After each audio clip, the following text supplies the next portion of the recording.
Hello hi ನಮಸ್ಕಾರ, ಎಲ್ಲರೂ ಹೇಗಿದ್ದೀರಾ? ನಾನು ಕೂಡ ತುಂಬ ಚೆನ್ನಾಗಿದ್ದೀನಿ. ಇವತ್ತಿನ ಟಾಪಿಕ್ ಏನು ಅಥವಾ ಯಾವುದ್ರ ಬಗ್ಗೆ ವಿಡಿಯೋ ಮಾಡ್ತಿದ್ದೀನಿ ಅಂದರೆ, ಬ್ರಷಸ್ನ ಹೇಗೆ ಕ್ಲೀನ್ ಮಾಡೋದು ಅಥವಾ ನಾನು ಹೇಗೆ ಕ್ಲೀನ್ ಮಾಡ್ತೀನಿ ನನ್ನದೇ ಆದ ಮೆಥಡಲ್ಲಿ ಅಂತ ಈ ವಿಡಿಯೋನಲ್ಲಿ ನಾನು ತಿಳಿಸ್ಕೊಡ್ತಾ ಇದ್ದೀನಿ. ಇನ್ನೂ ಯಾರ್ಯಾರೆಲ್ಲ ಚಾನಲ್ ಸಬ್ಸ್ಕ್ರೈಬ್ ಮಾಡ್ಕೊಳ್ದೆ ವಿಡಿಯೋ ನೋಡ್ತಿದ್ದೀರಾ ಅವರೆಲ್ಲ ಸಬ್ಸ್ಕ್ರೈಬ್ ಮಾಡಿಕೊಂಡು ವಿಡಿಯೋನ ನೋಡಿ. ಬನ್ನಿ, ಹಾಗಿದ್ರೆ ಯಾಕೆ ಲೇಟ್ ಮಾಡೋದು, ವಿಡಿಯೋನ ಸ್ಟಾರ್ಟ್ ಮಾಡೋಣ. ಫಸ್ಟ್ ನಾನಿಲ್ಲಿ ಏನೇನು ಬೇಕಾಗುತ್ತೆ ಅಂತ ತಿಳಿಸ್ಕೊಡ್ತೀನಿ. ಬ್ರಷ್ ಕ್ಲೀನಿಂಗಿಗೆ ಒಂದು ಕ್ಲಾತ್ ತೊಗೊಂಡಿದ್ದೀನಿ, ಕಾಟನ್ದು ಟವಲ್ ಅನ್ಕೋಬೋದು. ಒಂದು ಚಿಕ್ಕ ಟಬ್ಬಲ್ಲಿ ನೀರು ತೊಗೊಂಡಿದ್ದೀನಿ, ನೀವು ಬೌಲಲ್ಲಿ ಬೇಕಾದರೂ ತೊಗೋಬೋದು. ಆಮೇಲೆ ಯಾವುದಾದ್ರೂ ಶಾಂಪೂ ಪರವಾಗಿಲ್ಲ, ನಾನಿಲ್ಲಿ ಪ್ಯಾಂಟಿನ್ ತೊಗೊಂಡಿದ್ದೀನಿ.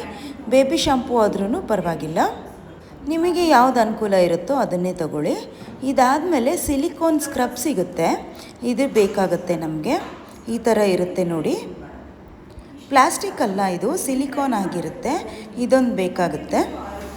ಇದಾದಮೇಲೆ ಹೇರ್ ಡ್ರೈಯರು, ನೀವು ನ್ಯಾಚುರಲಾಗೂ ಬೇಕಾದರೆ ಒಣಗಿಸ್ಕೋಬೋದು. ನಾನಿಲ್ಲಿ ಹೇರ್ ಡ್ರೈ ಯೂಸ್ ಮಾಡ್ತಾಯಿದ್ದೀನಿ ಇವತ್ತು. ನೆಕ್ಸ್ಟ್ ಡ್ರೈ ಟಿಶ್ಯೂ ಬೇಕಾಗುತ್ತೆ. ಇಲ್ಲಿ ಕ್ಯಾಚ್ ಇಟ್ಕೊತಾ ಇದ್ದೀನಿ ನೋಡಿ, ನನ್ನ ಸ್ಟೂಡೆಂಟ್ ಕಡೆಯಿಂದ. ಅವರು ನನಗೆ ವಿಡಿಯೋಗೆ ಹೆಲ್ಪ್ ಮಾಡ್ತಾ ಇದ್ದಾರೆ.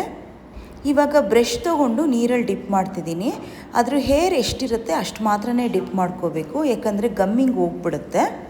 ಇದಾದಮೇಲೆ ಶಾಂಪೂ ತೊಗೊಂಡು ಸ್ಕ್ರಬ್ಗೆ ಇವಾಗ ಸ್ಕ್ರಬ್ ಮಾಡ್ತಾಯಿದ್ದೀನಿ ನೋಡಿ. ಈ ಶಾಂಪೂ ಹಾಕಿ ಈ ಥರ ಸ್ಕ್ರಬ್ ಮಾಡೋದ್ರಿಂದ ಏನೇ ಡರ್ಟ್ ಇದ್ದರೂ ಅಥವಾ ಫೌಂಡೇಶನ್ ಏನೇ ಇದ್ರೂ ನೀಟಾಗಿ ಹೋಗ್ಬಿಡುತ್ತೆ. ನಿಮಗೆ ಕ್ಲಿಯರಾಗಿ ಕಾಣಿಸ್ತಾ ಇದೆ ಅಂದ್ಕೊತೀನಿ. ಫಸ್ಟು ನಾನಿಲ್ಲಿ ದೊಡ್ಡ ದೊಡ್ಡ ಬ್ರಷ್ಗಳೆಲ್ಲ ತೊಗೊಂಡು ಫಸ್ಟು ಈ ಥರ ಸ್ಕ್ರಬ್ ಮಾಡಿ ನೀಟ್ ಮಾಡಿ ಎತ್ತಿಟ್ಕೊತೀನಿ. ಆಮೇಲೆ ಚಿಕ್ಕ ಚಿಕ್ಕ ಐ ಬ್ರಷಸ್ಗಳೆಲ್ಲ ಇರುತ್ತಲ್ವ, ಲಿಪ್ಸ್ಟಿಕ್ದು ಅದೆಲ್ಲ ಆಮೇಲೆ ಮಾಡ್ಕೊತೀನಿ. ಕ್ಲೀನ್ ಮಾಡಿಕೊಂಡು ಈ ಕ್ಲಾತ್ ಮೇಲೆ ಇಡ್ತಾ ಹೋಗ್ತೀನಿ. ನೆಕ್ಸ್ಟ್ ಬ್ರಷ್ಗೂ ಸೇಮ್ ಮೆಥಡು, ಶಾಂಪೂ ಹಾಕ್ಕೊಂಡು ಇದನ್ನು ರೌಂಡ್ ಶೇಪಲ್ಲಿ ಈ ಥರ ಬ್ರಷಿಂಗ್ ಮಾಡ್ಕೊತಾ ಹೋಗಬೇಕು, ನಿಮಗೆ ವಿಡಿಯೋದಲ್ಲಿ ತೋರಿಸಿರೋ ಹಾಗೆ. ನಾನು ಮಧ್ಯದಲ್ಲಿ ನೀರನ್ನ ಚೇಂಜ್ ಮಾಡ್ಕೊಂಡಿದ್ದೀನಿ, ಅದು ವಿಡಿಯೋದಲ್ಲಿ ಬಂದಿಲ್ಲ. ಬಟ್ ಅದೇ ನೀರನ್ನೇ ಯೂಸ್ ಮಾಡಬಾರ್ದು, ಸ್ವಲ್ಪ ಅದು ಹಾಳಾಗ್ತಿದ್ದಂಗೆ ಬೇರೆ ನೀರನ್ನ ಹಾಕ್ಕೊಂಡು ಮಾಡಬೇಕಾಗತ್ತೆ. ನೀವು ಉಗುರು ಬೆಚ್ಚಿನ ನೀರು ಕೂಡ ಹಾಕ್ಕೊಳ್ಬೋದು. ಸ್ಮಾಲ್ ಇರೋ ಬ್ರಷ್ಗಳನ್ನೆಲ್ಲ ಒಟ್ಟಿಗೆ ಈ ಥರ ಇಟ್ಕೊಂಡು ಕ್ಲೀನ್ ಮಾಡಿಕೊಂಡ್ರೆ ಆಗುತ್ತೆ. ಸಿಂಗಲ್ಲೇ ಮಾಡಬೇಕು ಅಂತ ಏನೂ ಇಲ್ಲ.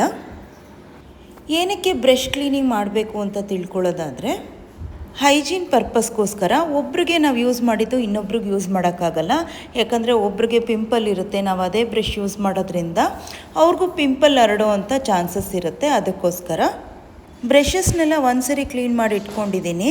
ಇನ್ನೊಂದು ಸರಿ ನಾನು ನೀರು ತರಿಸ್ಕೊಂಡು ಮತ್ತೆ ಈ ಬ್ರಷ್ಗಳನ್ನೆಲ್ಲ ಕ್ಲೀನ್ ಮಾಡ್ತೀನಿ. ಅಲ್ಲಿಗೆ 2 ಟೈಮ್ಸ್ ಕ್ಲೀನ್ ಮಾಡ್ದಂಗೆ ಆಗುತ್ತೆ. ಇವಾಗ ತೋರಿಸ್ತೀನಿ ನೋಡಿ. ಒಂದೊಂದೇ ಬ್ರಷ್ನ ನಾನು ಎತ್ತಿ ಮತ್ತೆ ಅದನ್ನು ವಾಶ್ ಮಾಡ್ಕೊತೀನಿ. ಬರೀ ನೀರಲ್ಲೇ ಈ ಥರ ವಾಶ್ ಮಾಡಿ ಮತ್ತೆ ಅದನ್ನು ಕ್ಲಾತ್ ಮೇಲೆ ಆರಕ್ಕೆ ಇಡ್ತಾಯಿದ್ದೀನಿ. ನೀವು ನೋಡ್ತಾ ಇರ್ಬೋದು ಇಲ್ಲಿ. ನಾನು ಮೊದಲೇ ಹೇಳಿರೋ ಹಾಗೆ ನೀವು ದೊಡ್ಡದೊಂದು ಬೌಲ್ ಬೇಕಾದ್ರೆ ಇಟ್ಕೊಬೋದು, ಇದರಲ್ಲಿ ಕಷ್ಟ ಆಗುತ್ತೆ ಟಬ್ಬಲ್ಲಿ ಅಂತಂದರೆ. ನೆಕ್ಸ್ಟ್ ಇದಾದಮೇಲೆ ಹೇರ್ ಡ್ರೈಯರ್ ತೊಗೊಂಡು ನಾನು ಎಲ್ಲ ಡ್ರೈ ಮಾಡ್ತೀನಿ. ಇದನ್ನು ನ್ಯಾಚುರಲಾಗೂ ಬಿಟ್ಟು ನೀವು ಡ್ರೈ ಮಾಡ್ಬೋದು, ಒಂದಿನ ಬೇಕಾಗುತ್ತೆ ಫುಲ್ ಇದು ಡ್ರೈ ಆಗೋದಕ್ಕೆ. ಅದ್ರ ಬದಲು ನಾನಿಲ್ಲಿ ಹೇರ್ ಡ್ರೈಯಲ್ಲೇ ಮಾಡ್ಕೊತಾ ಇದ್ದೀನಿ. ಜಸ್ಟ್ ನಾನು ಟೈಮ್ ಸೇವಿಂಗೋಸ್ಕರ ಅಷ್ಟೇ ಇದು ಮಾಡ್ತಾ ಇರೋದು. ನೀವು ನ್ಯಾಚುರಲಾಗೂ ಹಾಗೆ ಬಿಡ್ಬೋದು.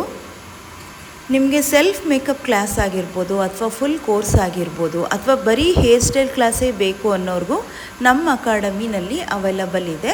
ನಾನು ನಂಬರ್ನ ಮೆನ್ಷನ್ ಮಾಡಿರ್ತೀನಿ, ನೀವು ನನ್ನ ಕಾಂಟ್ಯಾಕ್ಟ್ ಮಾಡ್ಬೋದು. ನನ್ನ ಸ್ಟುಡಿಯೋ ಇರೋದು ನಾಗರಬಾವಿನಲ್ಲಿ. ಇವಾಗ ಇದೆಲ್ಲನೂ ಕಂಪ್ಲೀಟಾಗಿ ಡ್ರೈ ಆಗಿದೆ. ನಾನು ಇದನ್ನೆಲ್ಲ ಎತ್ತಿಡ್ತಾ ಇದ್ದೀನಿ.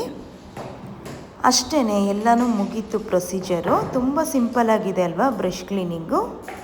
ನಿಮಗೆ ಈ ವಿಡಿಯೋ ತುಂಬ ಯೂಸ್ಫುಲ್ ಆಯಿತು ಅಂದ್ಕೊಂಡಿದ್ದೀನಿ. ಈ ವಿಡಿಯೋ ನಿಮ್ಮೆಲ್ಲರಿಗೂ ಇಷ್ಟ ಆಯಿತು ಅಂತ ಅಂದ್ಕೊಂಡಿದ್ದೀನಿ. ಇದೇ ಥರ ತುಂಬ ವೀಡಿಯೋಸ್ ಮಾಡ್ತಾನೇ ಇರ್ತೀನಿ, ನೀವು ನೋಡ್ತಾನೇ ಇರಿ. ಸಬ್ಸ್ಕ್ರೈಬ್ ಮಾತ್ರ ಮಾಡ್ಕೊಳ್ಳೋದು ಮರಿಬೇಡಿ. ಲೈಕು, ಶೇರು, ಕಮೆಂಟ್ನ ಮಾಡ್ತಾ ಇರಿ, ನನಗೂ ಒಂದು ಸಪೋರ್ಟ್ ಸಿಗುತ್ತೆ. ಇಲ್ಲಿಗೆ ಇದನ್ನು ನಾನು ಸ್ಟಾಪ್ ಮಾಡ್ತಿದ್ದೀನಿ ಈ ವಿಡಿಯೋನ. Thanks for watching.